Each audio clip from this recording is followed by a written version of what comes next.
Hello guys, कैसे हैं आप सब लोग। रिवेंज सीकर की एपिसोड 5 के साथ हाजिर हूं। तो लास्ट एपिसोड के एंड पे हमने देखा था प्रिंसेस और मिंग के दरमियान में फाइट हो रही होती है। प्रिंसेस कहती है मुझे अपनी फुल पावर को यूज करना पड़ेगा क्योंकि ये लड़का भी अपने नए स्किल को यूज करने वाला है और वो दोनों ही अपनी फुल पावर्स को रिलीज करते हुए एक दूसरे के ऊपर अटैक करने वाले होते हैं। प्रिंसेस अपनी फुल स्ट्रेंथ के साथ जैसे ही उस पर अटैक करने लगती है, मिंग फिर से अपने फ्लैश टैप को यूज करते हुए बड़ी स्पीड के साथ उसके पीछे चला जाता है। मिंग यहाँ पर उसको बेवकूफ बनाता है। वो यहाँ पर नए स्किल को यूज नहीं कर रहा बल्कि पुरानी स्किल को यूज कर रहा होता है। वो पीछे की तरफ से जाकर उसे अपनी बाहों में पकड़ लेता है, साथ ही अपनी उंगलियों को ऊपर की तरफ उठाते हुए उसकी चेस्ट के ऊपर अपनी उंगलियां गाड़ देता और कहता है मैंने तुम्हारी डेथ एक्यूपंक्चर वाली नर्व्स को दबा दिया है, अब तुम हार चुकी हो। लेकिन साथ ही प्रिंसेस के चेहरे की तरफ दिखाते हैं। प्रिंसेस बहुत ज्यादा शर्मा रही होती है और उसी वक्त उसके गार्डियंस की तरफ भी दिखाते हैं। वो दोनों ही कमांडर गुस्से के साथ लाल पीले हो जाते हैं और कहते हैं इस बदतमीज लड़के की हिम्मत तो देखो, इसकी हिम्मत कैसे हुई हमारी प्रिंसेस को इस जगह पर टच करने की। जबकि कमांडर सू कह रहे होते हैं अगर यहाँ पर सुप्रीम बीइंग नहीं होती तो मैं अभी यहाँ पर जाता और जाकर इस लड़के को अच्छा सबक सिखाता। मिंग प्रिंसेस से कहता है अब जबकि मैंने तुम्हारी डेथ एक्यू पॉइंट को प्रेस कर दिया है, अब मैं जीत चुका हूँ, ऐसी बात है ना। जबकि प्रिंसेस बहुत ज्यादा गुस्से में होते हैं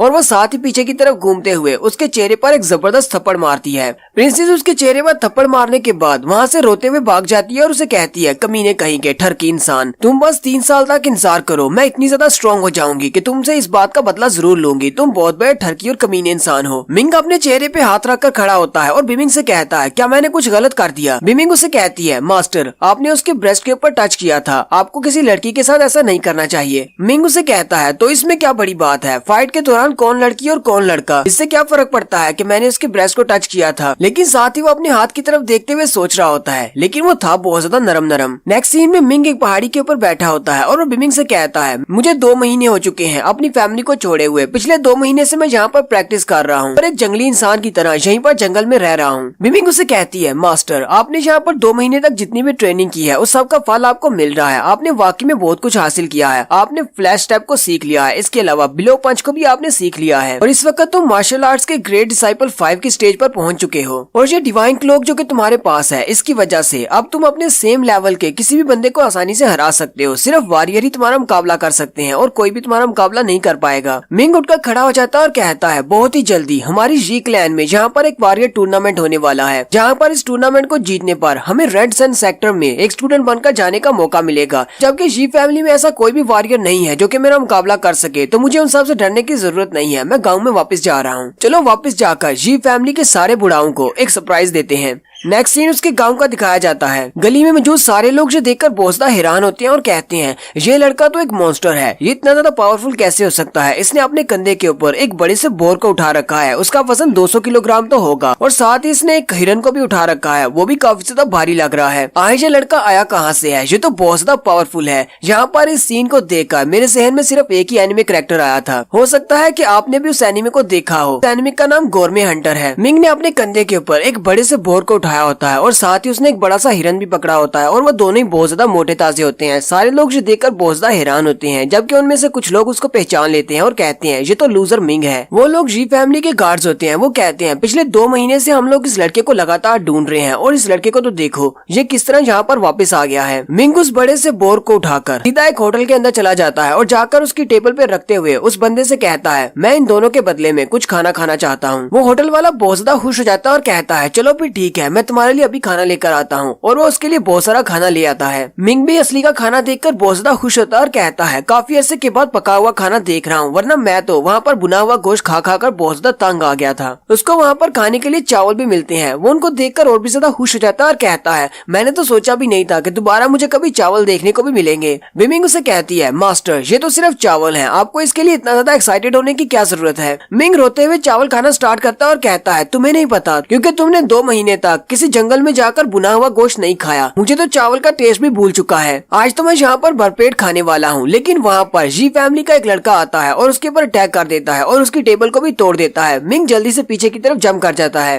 वो लड़का उसे कहता है पिछले 2 महीने से हम लोग तुम्हें ढूंढ रहे हैं और तुम यहाँ पर बैठे मजे उड़ा रहे हो। मिंग उसकी तरफ देखता है और कहता है अब जबकि जियांग का कुत्ता यहाँ पर है तो इसका मतलब इस कुत्ते का मालिक भी यहीं पर होगा। जियांग कहाँ पर है। उसी वक्त जियांग भी अंदर आ जाता है, उसके साथ एक और बंदा भी होता है। जियांग उसे कहता है तो हेलो मिंग जी, फाइनली हम लोगों ने तुम्हें ढूंढ ही लिया। तुम मेरी टांग तोड़कर यहाँ से भाग गए थे, लेकिन इस बार नहीं बच पाओगे। मिंग कहता है तुम तो अपने साथ कियांग को भी लेकर आए हो। चलो फिर देखते हैं कि तुम्हारे जो दोनों पालतू कुत्ते मेरे सामने कितनी देर तक टिक पाते हैं। जियांग से कहता है अपनी बकवास बंद करो, और साथ ही वो यांग जी और कियांग जी से कहता है जल्दी से आगे बढ़ो और इस लड़के की दोनों टांगे तोड़ दो। आज हम लोग इसकी सिर्फ टांगे नहीं तोड़ेंगे, इसने मेरी टांग तोड़ी थी। हम लोग इसे इतना ज्यादा मारेंगे और इसके बाद मैं इसके ऊपर सूसू करूंगा। चलो जल्दी से इसे पीटो। वो दोनों ही जंप करते हुए उसके ऊपर अटैक करने के लिए आगे बढ़ते हैं। उन दोनों के हाथ में तलवारें होती हैं, लेकिन जैसे ही वो उसके ऊपर अटैक करते हैं, मिंग अपने फ्लैश टैप को यूज करते हुए वहाँ से पीछे की तरफ हट जाता है। लांग जी और कियांग जी देखकर बहुत ज्यादा हैरान हो जाते हैं और कहते हैं आखिर इसने कौन सी टेक्निक को यूज किया है, ये तो बहुत ज्यादा फास्ट हो गया है। मिंग उन दोनों को गुस्से के साथ कहता है मुझे लगता है कि तुम दोनों को यहाँ से अपनी दुम दबाकर भाग जाना चाहिए, क्योंकि अब मुझे सिर्फ बदला लेना है और मैं सिर्फ लोगों को मारने के बारे में सोच रहा हूँ। अगर तुम दोनों यहाँ पर रुके तो तुम दोनों को भी मार डालूंगा। उसकी बात सुनने के बाद वो दोनों ही बहुत ज्यादा गुस्सा हो जाते हैं और फिर से उस पर अटैक करने के लिए आगे बढ़ते हैं। मिंग अपनी बिलो 8 फिस्ट को यूज करते हुए सबसे पहले लॉन्ग जी के ऊपर अटैक करता है और साथ ही बड़ी स्पीड के साथ पीछे की तरफ घूमते हुए कियांग जी को भी एक जबरदस्त पंच मारता है, जिससे वो दोनों पीछे दीवार के साथ जाकर गिरते हैं। जियांग जी देखकर बहुत ज्यादा डर जाता है और कहता है आखिर ऐसा कैसे हो सकता है, इसने सिर्फ सिंगल पंच को यूज करते हुए इन दोनों को कैसे हरा दिया, आखिर इतना ज्यादा स्ट्रॉन्ग कैसे हो गया। मिंग जियांग की तरफ देखता है और उसे कहता है तुमने तो कहा था कि तुम मेरी बॉडी के ऊपर सूसू करना चाहते हो, चलो फिर जल्दी से आओ और कर दिखाओ। मिंग जियांग की तरफ आगे बढ़ना शुरू करता है, जबकि जियांग बेचारा बहुत ज्यादा डर रहा होता है। मिंग उसे कहता है मैंने तुम्हारी टांग तोड़ी थी, इसी वजह से तुम मुझसे गुस्सा हो। तुम तो यहाँ पर मुझसे बदला लेने के लिए आए थे, चलो आगे बढ़ो और मुझसे बदला लो। जियांग बहुत ज्यादा घबरा जाता है और उसे कहता है असल में बात यह है कि मैंने आज बहुत ही कम पानी पिया था, इसलिए मुझे सूसू नहीं आ रही, इसलिए मुझे नहीं लगता कि आज मैं तुम्हारे पर सूसू कर सकता हूँ। और साथ ही वो भागना शुरू कर देता है और कहता है अभी मैं घर चला जाता हूँ और घर जाकर बहुत सारा पानी पीकर वापस आता हूँ ताकि मैं फिर सूसू कर सकूँ। जियांग भागता हुआ बाहर जाकर अपने घोड़े के ऊपर बैठ जाता है। वो अपने घोड़े पर बैठकर वापस अपनी जी फैमिली की तरफ जा रहा है ताकि उसके फादर उसे बचा सके, जबकि मिंग भी उसका पीछा कर रहा होता है। जियांग बहुत ज्यादा घबराया होता है। जियांग कहता है अगर इस लड़के ने मुझे पकड़ लिया तो ये मुझे बहुत ज्यादा पीटेगा। और साथ ही जियांग अपने बचपन की एक मेमोरी दिखाता है कि बचपन में जियांग ने मिंग को अपना घोड़ा बनाया होता था और वो मिंग के ऊपर बैठकर उसके बालों को खींचकर उसे अपना घोड़ा बनाकर उसे गली में चला रहा होता है, जबकि सभी लोग जियांग को चीयर कर रहे होते हैं क्योंकि मिंग पहले बहुत ज्यादा वीक हुआ करता था। जियांग कहता है अगर इसे बचपन की वो सारी बातें याद हुई तो वो उन सारी बातों का मुझसे बदला लेगा। बचपन में मैंने इसके साथ बहुत ही बुरा किया है, इसलिए मुझे जल्दी से जल्दी यहाँ से भागना होगा, क्योंकि अगर उसने मुझे पकड़ लिया तो वो मुझे मार डालेगा।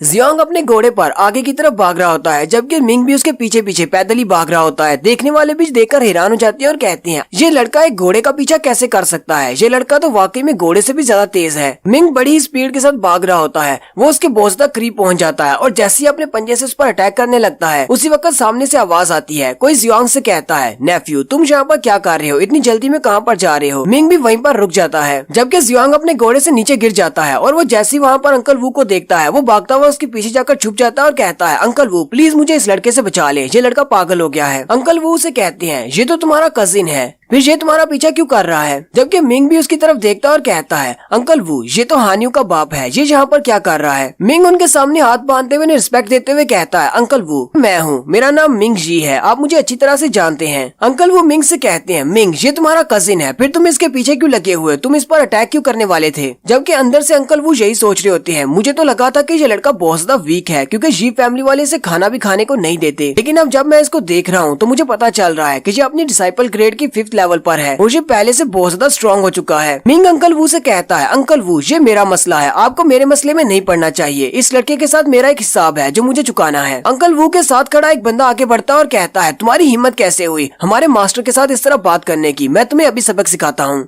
बिमिंग मिंग से कहती है मास्टर हमें इसके साथ पंगा नहीं लेना चाहिए, ये डिसाइपल ग्रेड के 10th लेवल पर है, यानी कि आपसे काफी ज्यादा स्ट्रॉन्ग है और इसके साथ और भी जो लोग खड़े हैं वो भी काफी ज्यादा स्ट्रॉन्ग है, आप इन सब के साथ एक साथ फाइट नहीं कर पाएंगे। मिंग बिमिंग की बात सुनने के बाद पीछे की तरफ मुड़ जाता है और कहता है अंकल वो आपके लिए मैं इसको इस बार छोड़ देता हूँ, लेकिन अगली बार इसको मैं नहीं छोड़ूंगा।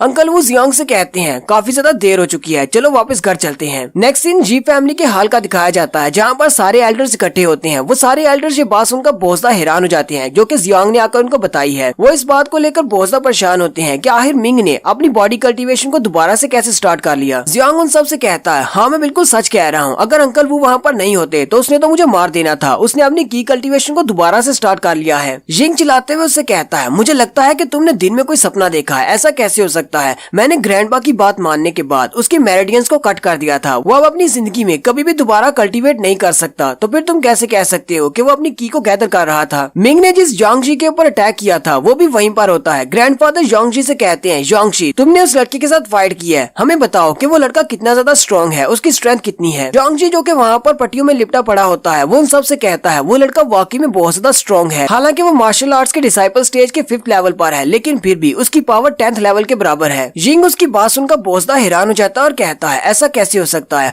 हमने तो उसकी कल्टीवेशन को डिस्ट्रॉय कर दिया था, वो मार्शल आर्ट्स के डिसाइपल लेवल 5 तक कैसे पहुंच गया? अगर वाकई में ऐसी बात है तो इसका मतलब पूरी जी फैमिली में उस जैसा कोई जीनियस दूसरा नहीं है जो कि उसको हरा सकेगा। और यहीं पर हमारी एपिसोड 05 का एंड होता है। एक्सप्लेनेशन अच्छी लगी हो तो कमेंट करके जरूर बताइएगा। चैनल को सब्सक्राइब कर दे, वीडियो को लाइक और शेयर कर दे। शुक्रिया।